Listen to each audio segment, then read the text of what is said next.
কোপার ফাইনালের high voltage ম্যাচকে সামনে রেখে এবার আগে ভাগেই নিজ দল আর্জেন্টিনাকেই কঠিন হুঁশিয়ারি দিলেন স্বয়ং লিওনেল মেসি।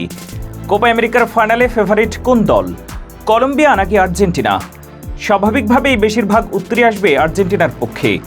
ঐতিহ্য কিংবা শক্তিতে কলম্বিয়ার সঙ্গে বিশ্ব চ্যাম্পিয়নদের তুলনা চলে না, কিন্তু এটাও মনে রাখা জরুরি, কলম্বিয়া কিন্তু ভাগ্যের জোরে কোপার ফাইনালে উঠে আসেনি। ফুটবল কিংবদন্তি লিওনেল মেসি এবার নিজ দল আর্জেন্টিনাকে এ কথাটি মনে করিয়ে কঠোর হুঁশিয়ারি দিলেন ফক্স স্পোর্টসকে দেওয়া সাক্ষাৎকারে। আর্জেন্টিনা অধিনায়ক মনে করেন, কলম্বিয়া যে টানা 28 ম্যাচ অপরাজিত সেটার নিশ্চয়ই কারণ আছে, আর কারণ আছে বলেই কলম্বিয়া যোগ্য দল হিসেবে ফাইনালে উঠেছে। লিওনেল মেসির কঠোর হুঁশিয়ারি ও সতর্কতা নিয়েই বিস্তারিত থাকছে প্রতিবেদনের বাকি অংশে।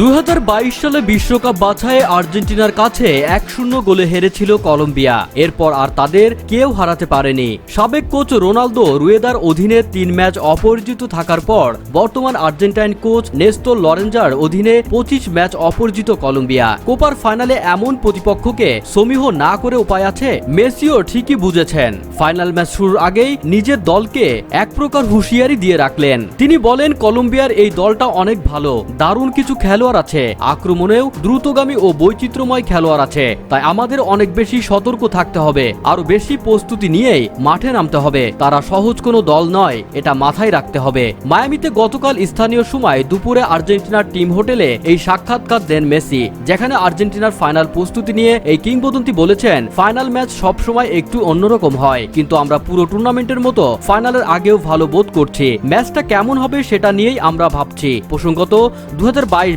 বিশ্বকাপ জয়ের মধ্য দিয়ে নিজের ক্যারিয়ারে যা যা জেতা সম্ভব তার সবই প্রায় জেতা সম্পন্ন করেছেন লিওনেল মেসি। এখন সামনে স্পেনের পর ইতিহাসের দ্বিতীয় দল হিসেবে আর্জেন্টিনাকে টানা 3টি বড় টুর্নামেন্ট জেতানোর সুযোগ মেসিদের সামনে। স্বাভাবিকভাবে একটু উত্তেজনা বোধ হওয়াই স্বাভাবিক, কিন্তু মেসি বললেন শান্ত থাকার কথা।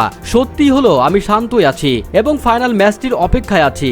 এখন সবকিছু অনেক বেশি উপভোগ করার চেষ্টা করি, কোনো তাড়াহুড়া নেই, প্রতিটি মুহূর্ত উপভোগ করি। ফাইনালের আগে কেমন বিশ্রাম নিয়েছেন 37 বছর বয়সী মেসি? এই প্রসঙ্গে মেসির কাছে 2টি ফাইনালের অভিজ্ঞতা সম্বন্ধে জানতে চাওয়া হয়েছিল, আর তা হলো মার্কানায় 2021 কোপার ফাইনাল এবং 2022 ফিনালিসিমা, 2টি ম্যাচে জিতেছিল আর্জেন্টিনা। এই প্রসঙ্গে মেসি বললেন, ঘুমটা ভালো হয়েছিল, কোনো অসুবিধা হয়নি, তবে সত্যিটা হলো আমরা দেরিতে ঘুমোতে গিয়েছি, প্রায় সারা রাত কথা বলেছি, আমরা সবাই মিলে পান করেছি, কার্ড খেলেছি, তাই দেরিতে ঘুমোতে গেলেও ঘুমটা ভালো হয়েছিল। কোপার ফাইনাল সামনে রেখে মেসি নিজের ভবিষ্যৎ নিয়ে কথা বলতে চাননি, কারণ এখনই সেই লগ্নটি তার সতীর্থ আনহেল ডি মারিয়ার। কোপার ফাইনাল খেলেই আর্জেন্টিনার জার্সি তুলে রাখবেন আনহেল ডি মারিয়া। মেসি এই নিয়ে বলেছেন যে সে এটা আগেই পরিষ্কার করে জানিয়ে দিয়েছে, আমরা এখন সবকিছুই উপভোগের চেষ্টা করি, আগের যেসব মুহূর্তকে পাত্তা দিইনি সেগুলো। সে আগের চেয়ে এখন বেশি আবেগপ্রবণ। জাতীয় দলের হয়ে তার শেষ মুহূর্তে আমরা সবাই পাশেই আছি। বন্ধুরা, ভিডিওতে আপনার কোনো মন্তব্য থাকলে নিচে কমেন্ট বক্সে লিখে পাঠান। ভিডিওটি দেখার জন্য ধন্যবাদ।